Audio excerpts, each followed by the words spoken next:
हाँ प्यारे बच्चों, अब अपन बात करेंगे solubility of gases in liquid. यानी अभी हमने सॉलिड की बात करी थी, अब हम अगर किसी लिक्विड के अंदर गैस को डिजोल्व करते हैं तो क्या इफेक्ट होते हैं। तो सबसे पहले हम सबसे महत्वपूर्ण, जिसमें आज का हेनरी लॉ भी आएगा, बहुत महत्वपूर्ण है, इंपॉर्टेंट क्वेश्चंस बनते हैं इसके, एमपी बोर्ड में आते हैं एक्चुअली। ठीक है, तो हम यहाँ पढ़ेंगे solubility of gases in liquid के अंदर सबसे पहले effect of pressure. Effect of pressure, अब इसको इफेक्ट को प्रेशर को कन्वर्ट करने के लिए सबसे पहले मैं आपको एक एक्सपेरिमेंट करते हैं, उस एक्सपेरिमेंट के अकॉर्डिंग हम इसको सीखेंगे कि हम कैसे करते हैं। मान लिया कि मेरे पास में एक कंटेनर है, यह इस प्रकार से कंटेनर है। ठीक है, अब इस कंटेनर में मैंने एक फ्रिक्शन लेस क्या लगा रखा है, यहाँ पे पिस्टन अप्लाई कर रखा है। ये इस प्रकार से इसे पैक कर दिया गया है और ये पिस्टन लगा दिया गया है।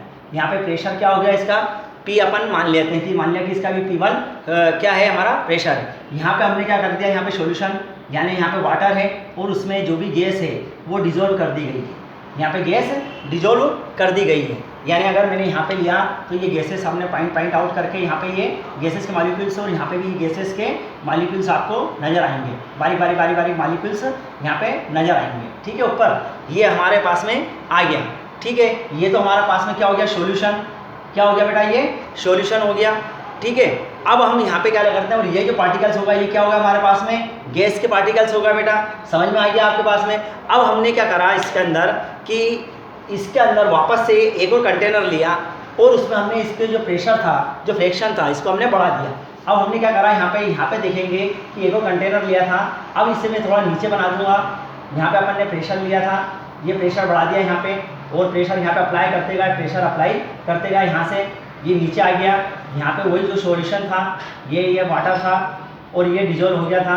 अब यहाँ पे जो गैस के और मॉलिक्यूल्स थे वो यहाँ पे इंक्रीज हो जाएंगे। बेटा यहाँ पर बढ़ा रहे हैं बात, यहाँ पे जो दाब था यहाँ पे और इनकी मॉलिक्यूल्स ऑफ गैसेस, इनकी सॉल्युबिलिटी यहाँ पे बढ़ती चली जाएगी, यानी विलेयता बढ़ती चली जाएगी। होता क्या है, अगर मैंने यहाँ पे प्रेशर पहले P1 था, अब यहाँ पे मैंने क्या कर दिया, इसमें और प्रेशर लगा के P2 कर दिया। तो अपन यहाँ पे क्या करते हैं बेटा कि जब मैंने इसमें पिस्टन लगाया था तो यहाँ पे जैसी मैंने लिया था गैस, ये अभी किसमें उपस्थित है, एक स्थिर ताप के ऊपर इक्विलिब्रियम में स्थित है। क्या है इक्विलिब्रियम, यानी साम्य अवस्था में, इक्विलिब्रियम यानी साम्य अवस्था में रिप्रेजेंट है। यानी इसमें जो इक्विलिब्रियम है, सॉलिड और सॉल्वेंट एक निश्चित मात्रा में उपस्थित है, सॉलिड प्लस सॉल्वेंट एक निश्चित मात्रा में यहाँ पे क्या है, रिप्रेजेंट है। परंतु जैसे ही मैंने यहाँ बेटा आपको प्रेशर बढ़ाया, यहाँ से देखें जैसे प्रेशर बढ़ाया तो जो गैस के पार्टिकल्स हैं उनके ऊपर जैसे प्रेशर बढ़ा, प्रेशर बढ़ने से क्या हो जाएंगे, वो यहाँ पे आएंगे किसमें, जो हमारा सॉल्यूशन था उसके अंदर आ गए, वो सॉल्यूशन में आके क्या होगा, वो उनकी मात्रा इसमें बढ़ती चली जाएगी। किसके, गैसेस के जो मॉलिक्यूल्स हैं वो इसके अंदर क्या होते जाएंगे बेटा, बढ़ते जाएंगे। तो इसका कारण क्या हुआ कि सॉल्यूशन के अंदर, इसके अंदर ये बढ़ गए। ठीक है, तो होता क्या है कि जैसे जैसे हम इसके अंदर इसका प्रेशर बढ़ाते जाते हैं तो क्या होता है बेटा इसके अंदर कि एक इक्विलिब्रियम स्टेट ऐसी आ जाती है कि इसके अंदर आकर जो पार्टिकल्स होते हैं वो क्या हो जाते हैं, अधिक मात्रा में डिजोल्व हो जाते हैं। ठीक है बेटा, अब होता क्या है इसमें कि ये जो आपको एक्सपेरिमेंट करा था, ये हमारे एक साइंटिस्ट थे हेनरी, यानी हम क्या बोलते हैं, चलो हेनरी अंकल है ना, हेनरी अंकल। उन्होंने क्या बताया था, if we increasing the pressure then molecules of gas and solute of gas is dissolve in liquid. यानी जितना हम प्रेशर को बढ़ाते हैं उसकी सॉल्युबिलिटी ऑफ गैस, यानी गैस की जो सॉल्युबिलिटी होती है वो बढ़ती चली जाती है। ठीक है, तो जब अपन इस हेनरी का नियम अपन पढ़ रहे थे तो इसी के पर्टिकुलर साथ के साथ में आपने जॉन डाल्टन का नाम सुना होगा, तो जॉन डाल्टन ने भी क्या करा था, उसी समय जब हेनरी ने ये एक्सपेरिमेंट करा था तो उसके साथ में जॉन डाल्टन भी थे। जॉन साथ का मतलब क्या था, उसी समय के अंदर जॉन डाल्टन भी थे। तो जॉन डाल्टन आपने 11th में पढ़ा होगा, तो डाल्टन का आंशिक दाब का नियम आपने पढ़ा होगा। अगर आपको नहीं है तो मैं थोड़ा सा रिवाइज करा देता हूँ, जब तक आप 11th अच्छी तरह से नहीं करोगे बेटा 12th के अंदर आपको दिक्कतें आती हैं। तो यहाँ पे वही चीज़ यहाँ पे भी आपके पास में आएगी, डाल्टन का आंशिक दाब का नियम नहीं पढ़ा है कोई दिक्कत नहीं, मैं आपको उसको ठीक से समझा देता हूँ। जैसे एक कंटेनर लिया है मैंने और उसमें ऑक्सीजन गैस है। ठीक है, अब जब हम उसके ऊपर प्रेशर बढ़ाते हैं तो ऑक्सीजन के जो मॉलिक्यूल्स जो है पार्टिकल्स हैं, ऑक्सीजन गैस है, वो इधर इधर घूमती रहेगी। इधर भी जा रही है, ऊपर भी जा रही है, नीचे भी जा रही है, इधर भी जा रही है, इधर भी जा रही है, और पात्र की चारों तरफ से दीवारों से क्या हो रहा है, वो टकरा रही है और वो एक प्रेशर अप्लाई कर रही है। ठीक है, उसी प्रकार से फिर अगर तो वो प्रेशर किसका हुआ, केवल एक ही गैस का हुआ, ऑक्सीजन का प्रेशर हुआ। इसी प्रकार से एक और अन्य कंटेनर लिया उन्होंने, तो वो प्रेशर उसमें हाइड्रोजन गैस ली। अब जब उन्होंने हाइड्रोजन गैस ली तो उसके पार्टिकल्स भी क्या करेंगे, जो उसको प्रेशर डालेंगे तो वो किसका हो गया, हाइड्रोजन के पार्टिकल्स के द्वारा उसके ऊपर डाला गया है। जो गैस के पार्टिकल्स होते हैं, मॉलिक्यूल्स होते हैं, वो जो कण होते हैं, उनके द्वारा उसके ऊपर जो दाब डाला जाता है बेटा, वो उसके हाइड्रोजन का दाब हो गया। परंतु यदि उन्होंने यहाँ कहा कि यदि में इन दोनों गैसों को, अभी तो पर्टिकुलर अलग अलग लिया उन्होंने, ऑक्सीजन को और किसको, हाइड्रोजन को, परंतु उन्होंने एक कंटेनर और लिया और उसमें इन दोनों को क्या कर दिया, एक साथ रख दिया। तो ऑक्सीजन के पार्टिकल के द्वारा भी प्रेशर लग रहा है और हाइड्रोजन के पार्टिकल के द्वारा भी प्रेशर लग रहा है।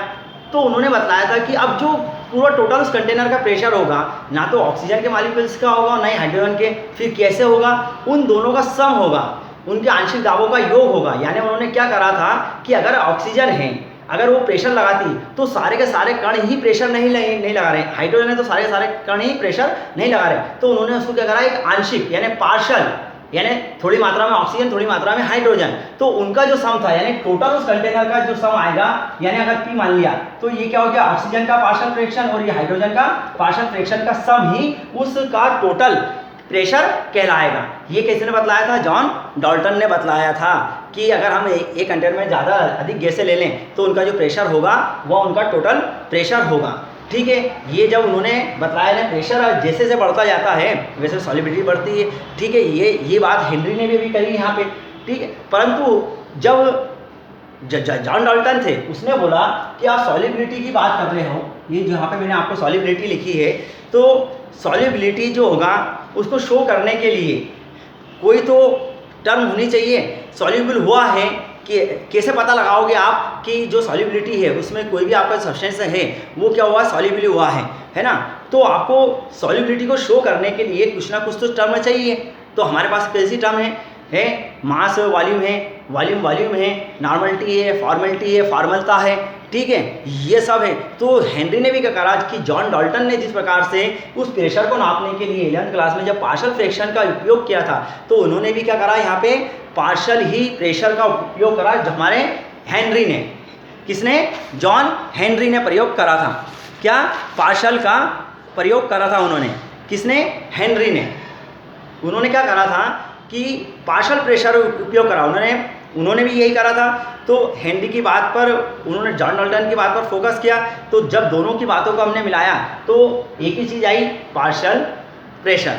तो इसी प्रकार से हुआ क्या था कि हेनरी ने जो उस नियम को दिया था कि वाष्प अवस्था में किसी गैस का जो आंशिक दाब होता है, वाष्प प्रावस्था में किसी गैस का बेटा जो आंशिक दाब होता है, क्यों हिमांशु, जो आंशिक दाब होता है वो विलयन में गैस के, जो विलयन में उपस्थित, जो विलयन के अंदर जो गैस के, विलयन जो है उसमें जो गैस है, गैस के मोल प्रभाज के समानुपाती होती है। आई बेटा आपके समझ में, जो पार्शियल फ्रैक्शन है वह गैस के मोल प्रभाज के समानुपाती होता है, यानी मोल प्रभाज यानी मोल फ्रैक्शन यानी x के डायरेक्टली प्रोपोर्शनल होता है, यानी P प्रोपोर्शनल टू x होता है बेटा।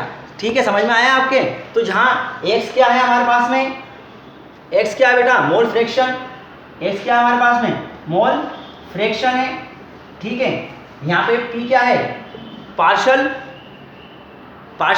Pressure of gas, partial pressure of gases. ठीक है, और यहाँ पे एक टर्म दी उन्होंने कि इस पार्शियल प्रेशर को हटाएंगे तो KH, जहाँ KH क्या है, हेनरी कांस्टेंट। क्या है बेटा, एक हेनरी कांस्टेंट एक टर्म दी थी उन्होंने कि ये क्या है, KH है, हेनरी कांस्टेंट है। तो उन्होंने इसको प्रूव करने के लिए क्या बतलाया था, एक ग्राफ लिया उन्होंने बेटा ऐसे, यहाँ पे क्या लिया था उन्होंने, मोल फ्रैक्शन या x, और यहाँ पे क्या लिया था उन्होंने, प्रेशर P। जब उन्होंने यहाँ पे लिया था मोल फ्रैक्शन, यहाँ 0.1, 0.2 ऐसे 0.3 ऐसे बढ़, तो जैसे जैसे मोल फ्रैक्शन बढ़ता है वैसे वैसे ये प्रेशर बढ़ता है, यानी एक स्ट्रेट लाइन आपको फॉर्म्ड होती है। क्या लाइन फॉर्म्ड होती है, स्ट्रेट लाइन फॉर्म्ड होती है।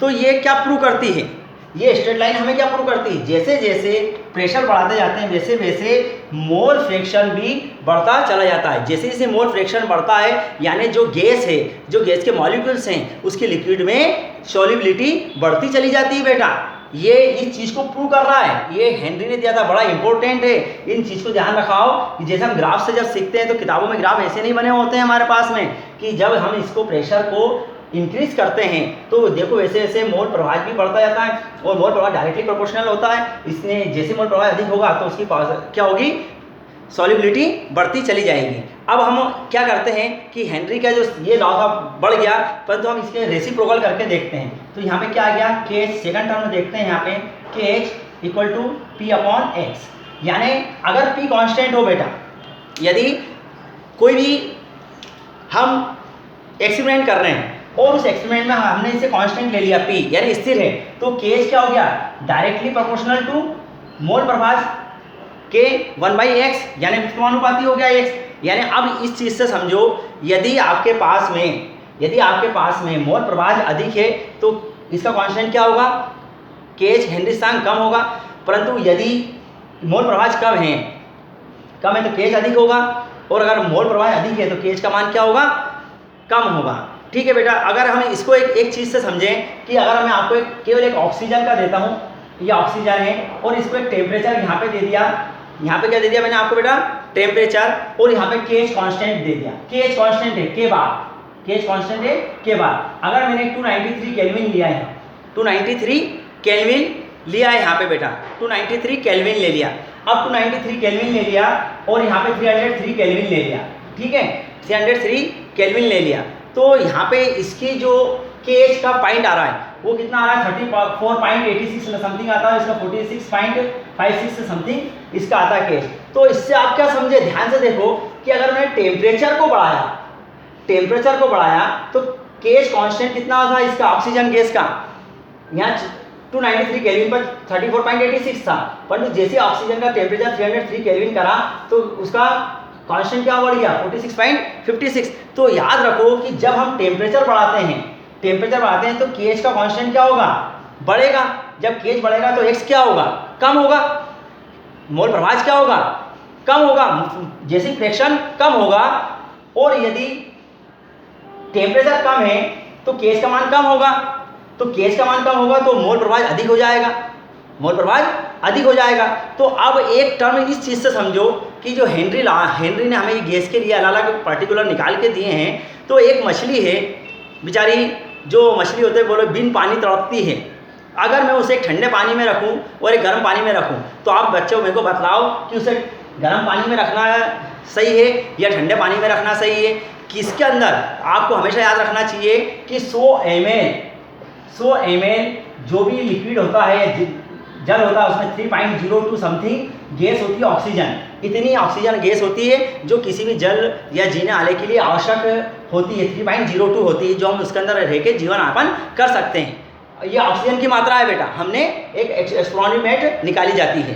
तो अब अगर हम यहाँ पे देखें कि टेम्परेचर बढ़ाते हैं, ध्यान से देखना, टेम्परेचर बढ़ता है तो केज कांस्टेंट क्या होता है, बढ़ता है, केज कांस्टेंट बढ़ता है तो मोल प्रभाज क्या होता है, कम होता है। जब मोल प्रभाज कम हुआ यानी उसकी सॉल्युबिलिटी कम हो गई लिक्विड के अंदर। जब सॉल्युबिलिटी कम हो गई यानी अगर मैं ऑक्सीजन है तो यहाँ पे ध्यान रखो, अगर ऑक्सीजन की सॉल्युबिलिटी कम हो गई तो क्या होगा, उसे सांस लेने में दिक्कत आएगी, है ना, तड़पती रहेगी, सही तरीके से सांस नहीं ले पाएगी। तो इसका मतलब क्या हुआ कि अगर मछली है, अगर हम उसे अधिक टेम्परेचर के पानी के ऊपर रखते हैं तो उसका केज कांस्टेंट का मान बढ़ जाता है, यानी हेनरी नियतांक का, तो उससे मोल प्रभाज कम हो जाता है। मोल प्रभाज कम हो जाएगा तो गैस की सॉल्युबिलिटी जल में कम हो जाएगी तो उसको सांस लेने में तकलीफ आएगी, ये चीज़ आएगी। इसलिए जल को हम किस में रखते हैं, मछली को हम किस में रखते हैं, ठंडे जल में, क्योंकि ठंडे जल के अंदर क्या होता है, मोल प्रभाव अधिक होता है और केज मान कम होता है। तो बेटा इसके अगले जो हैं एप्लीकेशन ऑफ हेनरीज के हम अगले एक और बनाएंगे, उसके अंदर पढ़ेंगे।